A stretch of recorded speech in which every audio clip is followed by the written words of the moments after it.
Sejam muito bem-vindos a esse boletim Coppola de ressaca eleitoral. Que noite, hein? Eu também acho difícil conceber que 5 em cada 10 pessoas desse país de gente tão honesta e trabalhadora não se incomoda de ter um ex-condenado por corrupção na presidência da República. Eu também enxergo profundas incoerências entre as escolhas da população para governador e para presidente. Em muitos estados elas foram ideologicamente incompatíveis. Eu também fico intrigado em ver que as vitórias do liberalismo e do conservadorismo na Câmara, no Senado e nos governos estaduais não se refletiram na eleição presidencial.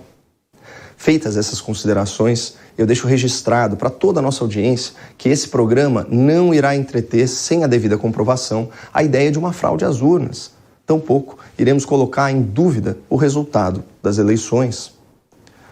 No Estado de Direito, por nós defendido, o ônus da prova é de quem acusa e suspeitas não constituem certezas. Bom, eu começo esse programa consignando toda a nossa solidariedade às vítimas da absoluta incompetência do Tribunal Superior Eleitoral, cuja responsabilidade básica é garantir que a experiência do voto transcorra de forma simples, transparente e ágil. Contudo, o TSE, presidido pelos iluministros Alexandre de Moraes e Ricardo Lewandowski, realizou eleições marcadas por filas quilométricas, sem precedentes, horas e horas de espera por exercício da cidadania.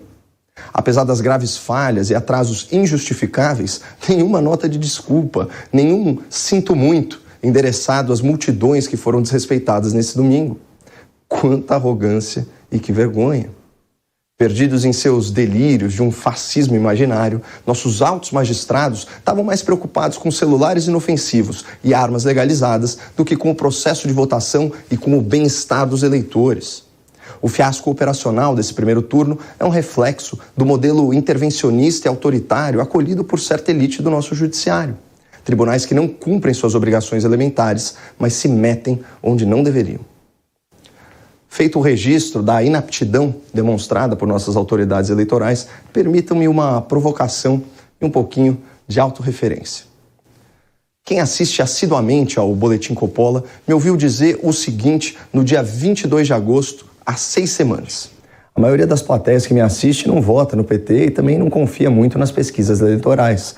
Então dá para imaginar a surpresa dessa turma quando eu digo com todas as letras que hoje Lula da Silva, ex-condenado por corrupção, está sim na frente de Jair Bolsonaro e lidera a corrida pela presidência da República.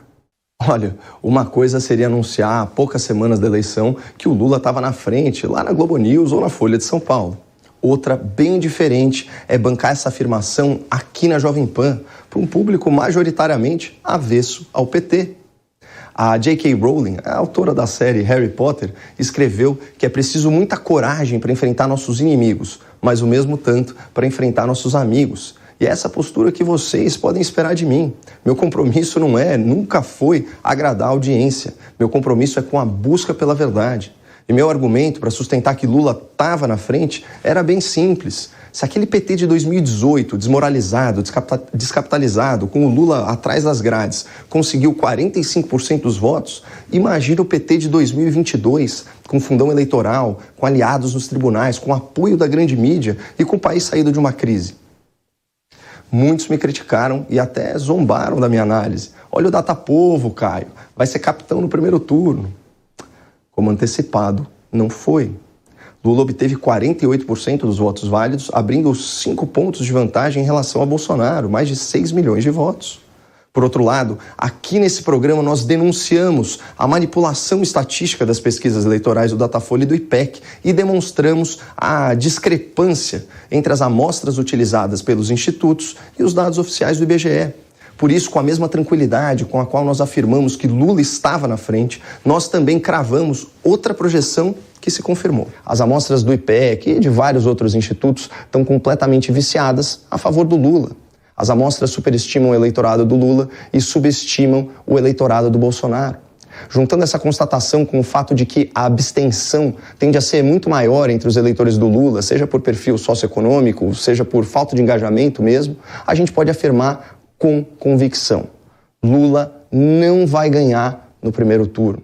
Vale lembrar que IPEC e Datafolha projetaram Lula com 14 pontos de vantagem na véspera da eleição.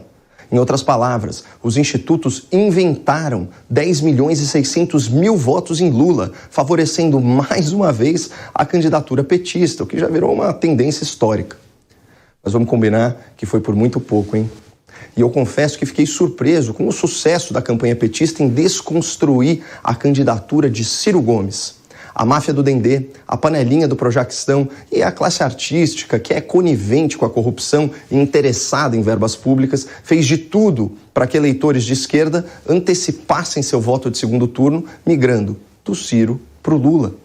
Essa votação precoce vai limitar bastante a capacidade de crescimento do petista, mas eu tenho uma péssima notícia para você que não quer ter um ex-condenado por corrupção como presidente da República.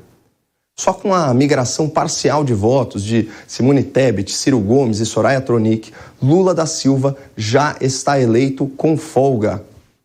Os três juntos totalizaram quase 8% dos votos e é perfeitamente razoável imaginar que ao menos um quarto desse eleitorado, 2%, escolha o Pinóquio de São Bernardo no segundo turno.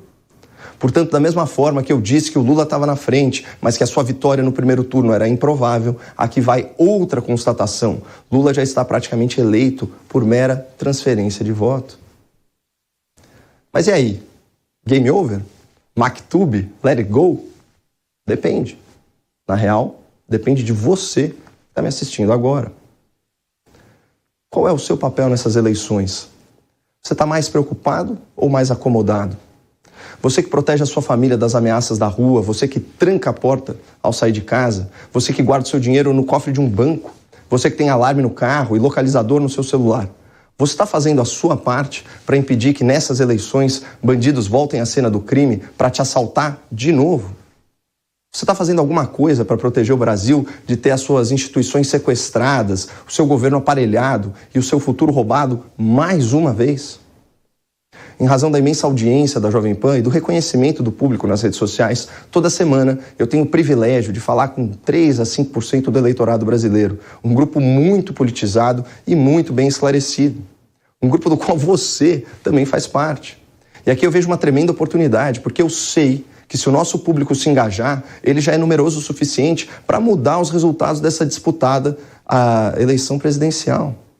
Se até o dia 30 de outubro, cada ouvinte, cada espectador e cada seguidor do Boletim Coppola virar apenas 1 ou 2 votos a favor do candidato da sua preferência, o impacto eleitoral será superior a 10% dos votos válidos. Só lembrando que, ao conquistar o voto para um candidato, você está tirando o voto de outro. Por isso, a vantagem de 6 milhões de votos do Lula representa, na prática, uma diferença menor, de 3 milhões de eleitores. Isso posto, eu insisto, qual será o seu papel nessas eleições? Você está muito cansado para gastar 15 minutos do seu tempo espalhando a verdade? Você está muito ocupado para tentar convencer seu familiar, seu amigo, seu colega de trabalho, sua congregação? Ou será que você ficou tão intolerante que você não consegue ter uma conversa civilizada com alguém que pensa diferente? Eu espero que não. E se o que te falta é motivação, eu faço questão de refrescar a sua memória. O ministro Gilmar Mendes, do Supremo Tribunal Federal, voltou a criticar o Partido dos Trabalhadores. O ministro disse que a Operação Lava Jato interrompeu o que ele chamou de plano perfeito para o PT se eternizar no poder. Gilmar Mendes disse que, do dinheiro desviado da Petrobras, o PT recebeu cerca de 2 bilhões de reais.